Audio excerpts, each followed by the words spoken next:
పోతోంది. అదేవిధంగా మహావికాస్ అఘాడి దరిదాపుల్లో కూడా వెళ్ళని సిచ్యువేషన్స్ కనిపించాయి. రామారావు గారు చాలా నెగిటివ్ పాయింట్ చెప్పున్నారు, ఎందుకు ప్రజలు ఇస్తారు నెక్స్ట్ రౌండ్స్లో చూద్దామని. కానీ మనకి శేషు గారు చెప్పిన విధంగా ఇంకా మనకి జార్ఖండ్లో ఏది తుది ఫలితం అని మనం చెప్పలేకపోతున్నాం. ఎందుకంటే టఫ్ ఫైట్ నడుస్తోంది. మ్యాజిక్ ఫిగర్ అయితే ఎన్డీఏ కూటమి దాటినప్పటికీ కూడా టఫ్ ఫైట్ నడుస్తోంది. వచ్చే రౌండ్లలో ఏదైనా జరగచ్చు. కానీ మహారాష్ట్రలో మహాయుతి కూటమి అయితే పుంజుకొని ముందుకెళ్తున్నటువంటి సిచ్యువేషన్ మనకు కనిపిస్తోంది. ఎస్ మూర్తి గారు, good morning sir. Good morning అమ్మా. ఎస్ మూర్తి గారు, ప్రెసెంట్ ట్రెండ్స్ చూస్తుంటే ఎట్లా ఉంది? జార్ఖండ్ విషయంలో ఏమైనా ట్రెండ్స్ మారే అవకాశం కనిపిస్తుందా? మహారాష్ట్రలో మహాయుతి ఇంతకు మించి ఏదైనా ఒక మార్క్ వరకు మనం చెప్పుకోగలమా? ప్లీజ్ అండి. ముందుగా ప్యానెల్లో ఉన్న వాళ్ళందరికీ నమస్కారం. మీకు ఇది జార్ఖండ్ ఛానల్స్ లో వస్తున్న వాటిల్లో వేరియేషన్ కనపడుతూ ఉందమ్మా. ఒక్కొక్క ఛానల్లో ఒక్కొక్క విధంగా లీడ్స్ చూపిస్తా ఉన్నారు. మా ఛానల్ ఫాలో అవ్వండి సార్. ఏమా? మా ఛానల్ ఫాలో అవ్వండి, మీకు క్లారిటీ ఉంటుంది. అదే చెప్తున్నాను. అంటే ఇంకా మీడియాకి అందుతున్న సమాచారాల్లో కూడా ఎక్కడో ఇంకా గందరగోళం ఉన్నది. అయితే మనం జార్ఖండ్ ని ఖచ్చితంగా కాంగ్రెస్ వస్తుందని చెప్పకపోయినా మన ఎగ్జిట్ పోల్లో ఉన్న వాటికి భిన్నంగా కాంగ్రెస్ వచ్చే అవకాశాలు ఉన్నాయా అనేది కనపడుతున్నది. అదేవిధంగా రిజర్వ్డ్ సీట్గా ఉన్న ఎస్టీస్ కి రిజర్వ్డ్ గా ఉన్న దాంట్లో మరి బీజేపీ ఈసారి గట్టి ప్రచారం చేసింది. ఆ 28లో కనుక బీజేపీ ఇంతకు ముందు ఉన్నట్టు 2 కాకుండా ఎక్కువ తెచ్చుకోగలిగితే జార్ఖండ్ లో ఫలితాలు బీజేపీ వైపు వెళ్తాయనే దాన్ని మనం అర్థం చేసుకోవచ్చు. నేను అనుకుంటా ఇప్పుడు 4వ రౌండ్ 5వ రౌండ్ ఇంకా వచ్చిందో లేదో నాకు ఇది మిద్దంగా తెలీదు, మీరు చెప్పాలి ఏ రౌండ్ లో అన్నది.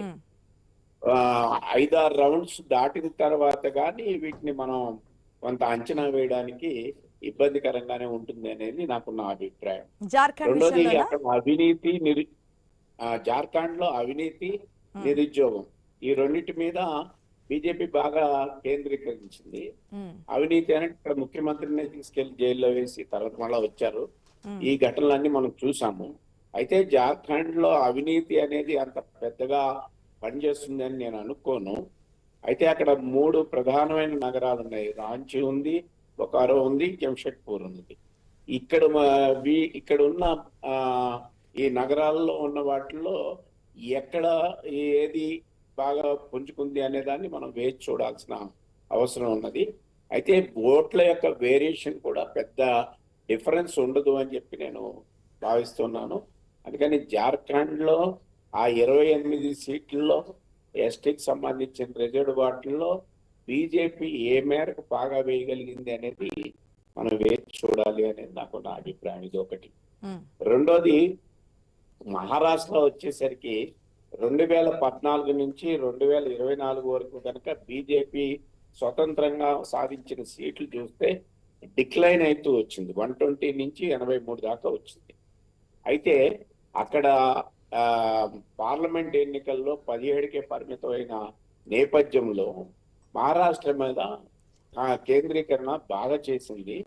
అక్కడ మనకి ఎంపీ సీట్లలో వచ్చిన 151 అసెంబ్లీల్లో కూడా పెద్ద మెజారిటీ తోటి కాంగ్రెస్ లేదమ్మా. 5,000 అలాగా తక్కువ మెజారిటీతో ఉన్నది. అందుకని పోల్ మేనేజ్మెంట్ అనేది చాలా బాగా బీజేపీ చేయగలిగింది అనే దాన్ని మనం అర్థం చేసుకోవచ్చు. అయితే ఇక్కడ బీజేపీకి ఒక ఇబ్బంది కూడా ఉంటుంది. సిండే ముఖ్యమంత్రి అవ్వడం అనేది ఈ ఎన్నికల్లో బీజేపీ పుంజుకుంటున్నా కూడా ఏక్నాథ్ సిండే హీరోగా కనపడతాడు మనకి. ఆయన మన అక్కడున్న శివసేనాని చీల్చి అత్యధిక భాగాన్ని తీసుకురాగలిగాడు. ఆయన పథకాలు కూడా 1 కోటి మంది మహిళలకు ఉపయోగపడేట్టుగా 9,90,000 కోట్ల అమౌంట్ ఆయన ఈ మధ్య కాలంలో ఇచ్చేశారు. అదే ఇప్పుడు మహిళలకు సంబంధించిన ఆ యోజన పథకం అని. సో ఇవి పథకాల కన్నా ఎక్కువగా నా ఉద్దేశంలో షిండే యొక్క ప్రభావం బాగా కనపడింది ఈ ఎన్నికల్లో అనేది ఒకటి చెప్పుకోవచ్చు మనం. అదే విధంగా బీజేపీ బాగా పోల్ మేనేజ్మెంట్ బాగా చేయగలిగింది. ఆర్ఎస్ఎస్ ఇంతకు మునుపు దిగినట్టు కాకుండా ఇప్పుడు హర్యానా ఫలితాలు వీటిని కనుక పరిశీలిస్తే ఆర్ఎస్ఎస్ తన భుజస్కంధాల మీద వేసుకొని బీజేపీని ఎట్టి పరిస్థితుల్లోనే తీసుకురావాలని చెప్పేసి ప్రయత్నం చేసింది అనేది బాగా కనపడుతున్నది. అట్లాగే తెలుగు ప్రాంతాలుగా ఉన్న విదర్భ వీటిల్లో మనం చూసుకుంటే గ్రామీణ ప్రాంతాలుగా ఉన్న కాంగ్రెస్ పట్టు దగ్గర పవన్ కళ్యాణ్ చాలా సమర్థవంతంగా వాళ్ళు ఉపయోగించుకోగలిగారు. పవన్ కళ్యాణ్ బీజేపీ కన్నా మించి హిందుత్వవాదాన్ని ముందుకు తీసుకెళ్ళగలిగాడు. తనకున్న చరిత్మ ఇవన్నీ కనుక చూస్తే అక్కడ కాంగ్రెస్ బలాన్ని బలహీనపరుస్తుందా అన్న అభిప్రాయం కూడా మనకు కనపడుతుంది. ఏది ఏమైనా ఇప్పుడు ఇక్కడ మహారాష్ట్రలో ఎన్డీఏకి అవకాశాలు కనపడుతున్నా ఒక ప్రమాదం మాత్రం పొంచి ఉంది. అది సిండే నుంచి వస్తుంది.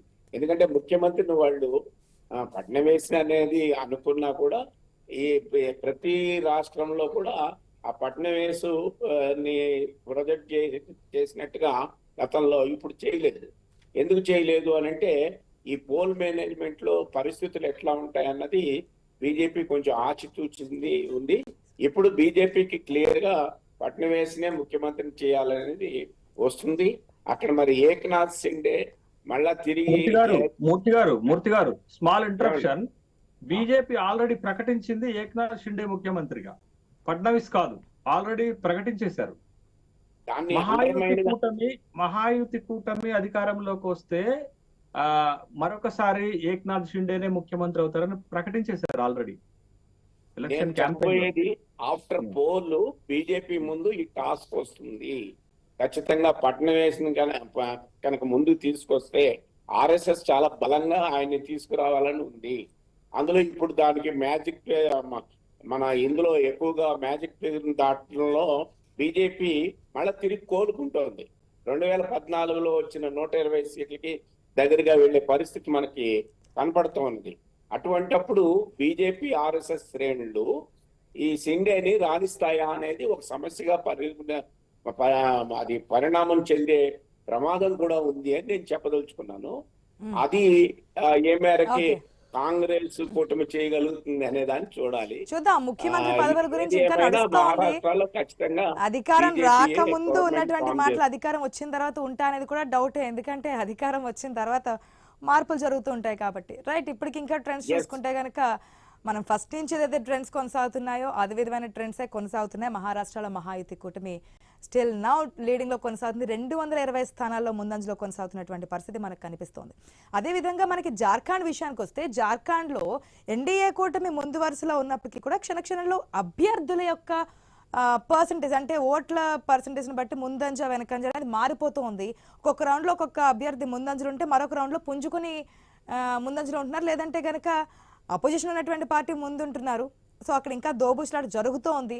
ఏ పార్టీ అక్కడ అధికారంలోకి వస్తుంది అనేది ఇంకొక 2 రౌండ్స్ ఫలితాల తర్వాత జార్ఖండ్ ఫలితాల మీద ఒక